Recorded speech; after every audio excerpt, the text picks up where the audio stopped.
मैंने एक ट्वीट पिछले दिनों मैंने पढ़ा कि उन्होंने कहा जी दो मुल्क एक साथ आजाद हुए, एक चांद पर चढ़ गया, दूसरा अपनी वाम पर चढ़ गया। गेट्स ने वहाँ पे सुना है वो जो गया है, कहते हैं चाय वाले के पास गया, ढाबे के पास उसने चाय पी है और बड़ा आप ये देखिए बिल्कुल फ्रीली फिर रहे हैं वो। यहाँ पे आप हमारी IPSL हो रहा है और आप देखें कोई भी आप किसी भी खिलाड़ी को देख लें, आपको लिबर्टी में यहाँ वो ऐसे नहीं फिरेगा बगैर उसके 10 सिक्योरिटी वाले आगे पीछे होंगे कि नहीं ये साथ जा रहे हैं। दुनिया की बड़ी बड़ी टॉप बिजनेस पर्सनैलिटीज की अगर बात करें इस टाइम इंडिया में मौजूद है। मार्क जुकरबर्ग इंडिया में मौजूद है, बिल गेट्स इंडिया में मौजूद है, रिहाना एक बहुत बड़ी सिंगर है वो इंडिया में मौजूद है। इसके अलावा ट्रंप की बेटी इंडिया में मौजूद है और वजह क्या है कि उनके एक बिजनेसमैन है मुकेश अंबानी, जिनके बेटे की सबसे छोटे बेटे की शादी। गवर्नमेंट की तरफ से कोई सपोर्ट नहीं हमारी आवाम को मिलेगी, हम लोग बिल्कुल नहीं इंडिया के करीब भी टपक सकते। बेशक वो हमारा हमसाया रहेगा लेकिन हम उसकी सरहद के अंदर अपनी तालीम को, अपनी सेहत को, अपने बाकी सहूलतों को लेके उसका मुकाबला नहीं कर सकते। वीडियो एक वायरल हो रही थी कि जो बिल गेट्स हैं वो चाय पी रहे थे ना वहाँ पे एक आम से ढाबे पे। ठीक है, तो ये है कि हम भी मुकेश अंबानी को वेलकम करेंगे अगर हमारे पास गारमेंट्स की जो शॉप है, ठीक हो गया, हमारे पास शेरवानी है, पैंट कोट्स हैं अच्छा तो मोस्ट वेलकमली हम भी जरूर इंशाल्लाह इस मोहब्बत में हिस्सा डालेंगे अपना। हम मोहब्बत के लिए, आई लव यू कहने के लिए, ये गिफ्ट देने के लिए तैयार। शादियां नहीं होती, ये एक बिजनेस ट्रेडिंग फॉर्म होता है जिसके ऊपर ना एक देखें अब पूरी दुनिया को पता है कि मुकेश अंबानी सिर्फ इंडिया का नहीं एशिया का सबसे बड़ा बिलियनियर है। ठीक है, 10वां अमीर आदमी है पूरी दुनिया का जी। इसी तरह ही उनको देखें अगर वो बिल गेट उधर आया है या एलन मस्क आया है तो उनको इस चीज का अंदाजा है कि ये बंदा किस लेवल का है। यहाँ पे अगर मार्क जुकरबर्ग आते हैं, बिल गेट आते हैं और इस तरीके से कपड़े पहनते, आपको नहीं लगता कि पूरी दुनिया में एक मैसेज जाना था कि भाई लो जी पाकिस्तान की जो शलवार कमीज है, पाकिस्तान का जो कल्चर है पूरी दुनिया में प्रमोट हो गया। अगर बंदा आके बैठ रहा है तो इट मीन्स कि उधर बहुत ज्यादा रेवेन्यू जनरेट होने वाला है इंडिया के अंदर। आपने रिसेंटली सुना भी होगा कि जो टेस्ला एलन मस्क है उसने अपना जो उधर शोरूम्स और अपना सारा जो प्रोसेसिंग यूनिट है वो वहाँ ले गया। टेस्ला भी उधर इन वर्किंग कंडीशन के अंदर आ गया। तो इंडिया सबसे पहले अपने आप को आगे रखता है, फिर इनसे मिलता है। तो ये बहुत सारी डील्स हो रही हैं। जय हिंद दोस्तों, स्वागत है आपका हमारे यूट्यूब चैनल पर। दोस्तों जैसा कि आप जानते हैं मुकेश अंबानी के छोटे बेटे अनंत अंबानी की शादी में अंबानी परिवार खूब खर्चे कर रही है। दोस्तों रिपोर्ट के अनुसार बता दें कि अंबानी ने शादी में लगभग 1500 करोड़ खर्च कर दिए हैं और पाकिस्तानी मीडिया यह कह रही है कि इतने पैसे में तो पूरे पाकिस्तान की 4 बार शादी हो चुकी होती है। मुकेश अंबानी ने अपने बेटे की शादी में आयोजित समारोह में दिल खोलकर खर्च भी किया। अनुमान में लगाया जा रहा है कि 3 दिन के समारोह में करीब 1280 करोड़ रुपये खर्च हुआ। वैसे मुकेश अंबानी के लिए यह रकम बहुत बड़ी नहीं है।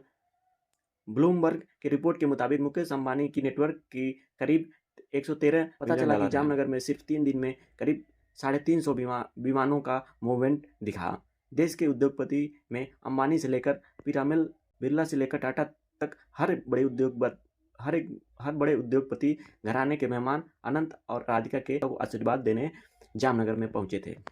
सर सबसे पहले तो हमें ये चीज़ समझने की ज़रूरत है कि ये शादियाँ नहीं होती, ये एक बिजनेस ट्रेडिंग फॉर्म होता है जिसके ऊपर ना एक देखें अब पूरी दुनिया को पता है कि मुकेश अंबानी सिर्फ इंडिया का नहीं एशिया का सबसे बड़ा बिलियनियर है। ठीक है, 10वां अमीर आदमी है पूरी दुनिया का जी। इसी तरह ही उनको देखें अगर वो बिल गेट उधर आया है या एलन मस्क आया है तो उनको इस चीज़ का अंदाज़ा है कि ये बंदा किस लेवल का है। ठीक है, और उनको बहुत अच्छी तरह अंदाज़ा है कि हम इनके साथ अगर रन अप करेंगे तो हम और ज़्यादा ग्रो करेंगे। हर इंसान की ख्वाहिश होती है कि वो अपनी लाइफ के अंदर सबसे रिचेस्ट पर्सन बने, सबसे ऊपर आए। एक वो जंग लगी हुई है सबसे टॉप पे आने की। उधर एक हुकूमत काफी सालों से चल रही है। पॉइंट है, ये पॉइंट है, ठीक है।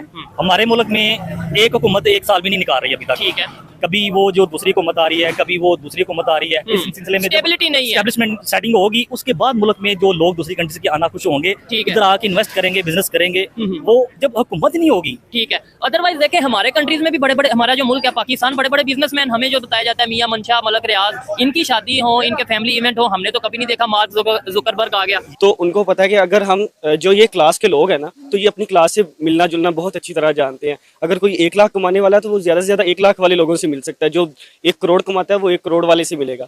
तो इस तरह वो रिचेस्ट पर्सन्स हैं, उनको पता है कि हमने अगर पूरी वर्ल्ड वाइड अपने आप को मनवाना है ना तो हमें एक दूसरे के साथ कोलैबोरेशंस करनी पड़ेंगी, हर चीज़ करनी पड़ेगी। और ये इंडिया के लिए प्लस पॉइंट है। अगर उधर शादी हो रही है तो ये देखिए उनके बिजनेसमैन का बहुत अच्छा आइडिया, उन्होंने सबसे पहले इंडिया को आगे रखा है। इंडिया को आगे रखने से ये होता है कि देखिए अगर उधर अब हर बिलियनियर बंदा आके बैठ रहा है तो इट मीन्स कि उधर बहुत ज्यादा रेवेन्यू जनरेट होने वाला है इंडिया के अंदर। आपने रिसेंटली हमारे मुल्क में सबसे पहले तो ये है कि इधर उनको सिक्योरिटी नहीं दी जाती। ये चीज है, ठीक है। अगर उनको सिक्योरिटी दी जाती है तो वो एक आधा गार्ड होता है। ठीक है, वो भी अपने कामों में मगन होते हैं, इसलिए वो दूसरी कंट्रीज के लोग हमारे मुल्क में आना पसंद नहीं तो करते। इंडिया में इंडिया में सिलसिला और है, उधर आजाद लोग घूमते हैं, इधर गुर्बत की वजह से एक दूसरे को लूटने के पे पड़े हुए हैं। ठीक है, अभी कल की एक वीडियो थी सोशल मीडिया पे बड़ी वायरल थी कि बिल गेट्स जो है वो वहाँ की सड़क, इंडिया की सड़क पे चाय पी रहा था। बिल गेट्स का आपको पता होगा दुनिया का सबसे अमीर इंसान रह चुका है, वो इंडिया की सड़क पे एक मतलब आम चाय वाले से चाय पी रहा था। क्या कहना चाहेंगे वहाँ पे जिस तरीके से वो अपने बिजनेस को भी आगे लेके जा रहे हैं, अपने रिलेशंस भी बिजनेसमैन के साथ, इंटरनेशनल जो लोग हैं उनके साथ बेहतर कर रहे हैं। देखो जी, सब तो पहले उन्हें अपने कल्चर प्रमोट किया, ठीक है। सब तो मेन गल अपनी ये वा कि ਆਪਾਂ ਵੀ ਕੁਝ ਸਿੱਖੀਏ ਉਹਨਾਂ ਕੋਲੋਂ, ਆਪਾਂ ਆਪਣੇ ਕਲਚਰ ਨੂੰ ਅੱਗੇ ਲੈ ਕੇ ਚੱਲੀਏ। ਆਪਾਂ ਲੋਕਾਂ ਦੇ ਕਲਚਰ ਨੂੰ ਪ੍ਰਮੋਟ ਕਰ ਸਕਨੇ ਆ, ਪਰ ਆਪਾਂ ਆਪਣੇ ਕਲਚਰ ਨੂੰ ਲੈ ਕੇ ਨਹੀਂ ਜਾਣੇ। ਸਭ ਤੋਂ ਪਹਿਲੇ ਮੈਂ ਪੰਜਾਬੀ ਦੀ ਗੱਲ ਕਰਾਂਗਾ ਜੀ, ਠੀਕ ਆ। ਮੈਂ ਪੰਜਾਬ ਤੋਂ ਬਿਲੋਂਗ ਕਰਦਾ ਤੇ ਮੈਂ ਆਪਣੇ ਪੰਜਾਬੀ ਹੋਣ ਤੇ ਫਖਰ ਕਰਨਾ। ਉਹਨਾਂ ਨੇ ਆਪਣੇ ਪੰਜਾਬ ਨੂੰ, ਉਹਨਾਂ ਨੇ ਆਪਣੇ ਕਲਚਰ ਨੂੰ ਪ੍ਰਮੋਟ ਕੀਤਾ ਵੇ, ਠੀਕ ਆ।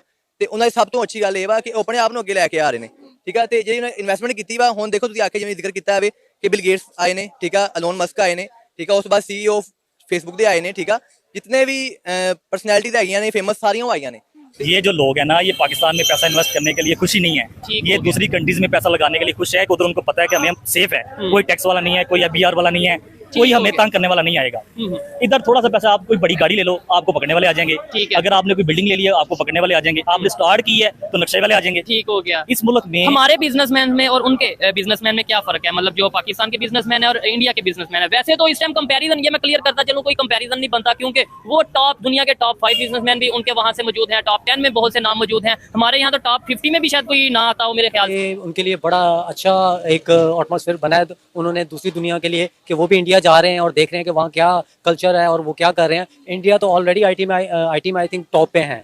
जितने भी बड़े आप देख लें जो डेजिग्नेशन है वहाँ पे ऑलरेडी वो बैठे हुए हैं। और वो मैं एक आम आदमी पाकिस्तानी को समझाने के लिए मेरे ख्याल में ऐसे ही है कि अगर मेरे जो दोस्त हैं जो वो मेरी प्रोफेशनल लाइन जिससे हैं, वो अगर मेरे पास आ रहे हैं मेरे ऑफिस या मेरी एक तकरीब में, तो वो डेफिनेटली मेरे बाकी 6 और लोगों से मिलेंगे जो वो काम कर रहे हैं, डेफिनेटली वो उसको भी प्रमोट करेंगे, सपोर्ट करेंगे और वो आगे इंप्रूव होंगे, तरक्की करेंगे। अच्छा, यहाँ पे अगर मार्क जुकरबर्ग आते हैं, बिल गेट आते हैं और इस तरीके से कपड़े पहनते, आपको नहीं लगता कि पूरी दुनिया में एक मैसेज जाना था कि भाई लो जी, पाकिस्तान की जो शलवार कमीज है, पाकिस्तान का जो कल्चर है पूरी दुनिया में प्रमोट हो गया? वो लोग पाकिस्तानी के कल्चर को बहुत पसंद करते हैं। अच्छा, आप तो फिर आते क्यों नहीं इधर? इंडिया बार बार जाते हैं। आते इसलिए नहीं है कि हमारी हुकूमतें उनको सहूलत नहीं देती, ठीक है, उनको प्रमोट करें, इधर आने के लिए कहें तो वो आए, वो हमारी चीजें पहने, वो इतना खुश होते हैं। जब पाकिस्तान की चीजें बाहर जाती है ना, वो लोग इतना खुश होकर लेते हैं ना, यहाँ तक कि कपड़ा, जूती, क्रैकरी, कोई भी चीज पाकिस्तान से बाहर जा रही है हमारे मुल्क की बन। कपड़ा तो खैर बांग्लादेश का ज्यादा जा रहा है, जो मैं नहीं, पाकिस्तान का जो कपड़ा है वो सबसे डिफरेंट है। अच्छा, गंदम डिफरेंट है, चावल डिफरेंट है, बर्तन डिफरेंट है। फेसबुक के CEO वहाँ पर मौजूद हैं, गूगल के CEO वहाँ पर मौजूद हैं और इसके साथ साथ इलॉन मस्क जो है वो भी वहाँ पर मौजूद हैं। अब देखिए, आपने बात की कि 150 नहीं 1200 VIP गेस्ट वहाँ पर गए हैं और इसके अलावा 1500 करोड़ का जो है बजट इस शादी की तकरीबात में लगाया गया। बिल्कुल ऐसी है, वही मैं कह रहा हूँ कि वो इंडिया के लिए बड़ा ही एक है। काश ऐसा हो सकता है कि पाकिस्तान में भी पाकिस्तानी गवर्नमेंट कुछ तालीम पे IT पे सर्व करती। इन्होंने सिवाय IT आल्फा टावर के अलावा कुछ नहीं किया और उसको बने भी पता नहीं कितना अर्सा हो गया है कि मेरा नहीं ख्याल अभी तक कुछ इस पे कुछ पैसे लगाए होते, हमारे जो टीनेजर नई जनरेशन आ रही है उसको कोई IT फ्री फैसिलिटीज दी होती तो हम भी आज इंडिया के मुकाबले में खड़े होते। बिजनेसमैन और ये जितनी भी पर्सनैलिटीज हैं, ये एक IMF जो उदाहरण है ना, इनको खरीद सकते, जिनकी साथ हमारी नेगोशिएशन हो चुकी हुई थी, ठीक है। अब थर्ड टर्म की उनकी जो है वो इंस्टॉलमेंट वो हमें मिलनी है जो इस हुकूमत को मिलनी है, ठीक है।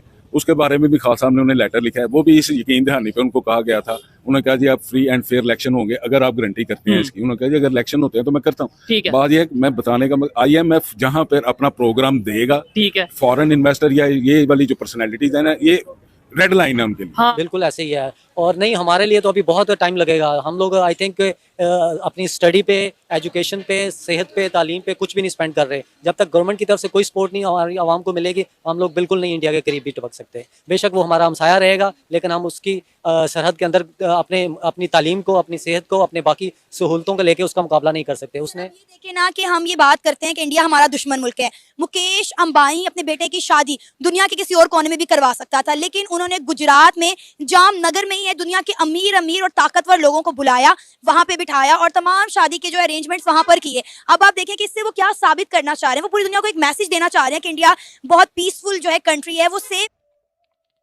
पाकिस्तानी रिपोर्टर का कहना है कि मुकेश अंबानी ने जितना खर्च किया उतने में तो पूरे पाकिस्तान का 3-4 बार शादी हो गया होता। आइए जानते हैं किसने कहा। आरजू ने रिहाना की चर्चा करते हुए बताया कि रिहाना को 74 करोड़ रुपए देकर बुलाया गया था। उन्होंने कहा कि पाकिस्तान में भी अच्छे सिंगर हैं, इनको बुला लेते हैं। दोस्तों, मुकेश अंबानी के छोटे बेटे अनंत अंबानी की प्री वेडिंग समारोह में इस समय सुर्खियों में है। दुनिया भर के शीर्ष लोगों अनंत अंबानी की प्री वेडिंग में समारोह में शामिल हुए। अब इसकी चर्चा पाकिस्तान में भी तेज हो गई है। पाकिस्तानी पत्रकार आरजू काजमी ने कहा कि मुकेश अंबानी जितना पैसा अपने बेटे की शादी में खर्च कर रहे हैं, इतने में तो पाकिस्तान के सभी लोगों को 4-4 बार शादी हो जाता। आरजू काजमी ने कहा, एक कहावत है कि बेगम बेगानी शादी में अब्दुल्ला दीवाना। आज वही हालत पाकिस्तान की है। मुकेश अंबानी अपने बेटे की शादी भारत में कर रहे हैं और पाकिस्तान में यही न्यूज धड़ाधड़ चल रही है। तो पाकिस्तान के लोग बावले न हो तो क्या करें? हमारे पास तो जहर खाने के भी पैसे नहीं है। आरजू ने कहा कि पाकिस्तान में खूब चल रहा है कि मुकेश अंबानी ने 50,000 लोगों को प्री वेडिंग में भोजन कराया, 2800 तरह के व्यंजन बनवाए। अब समझ में नहीं आ रहा है कि जब शादी होगा तो क्या होगा।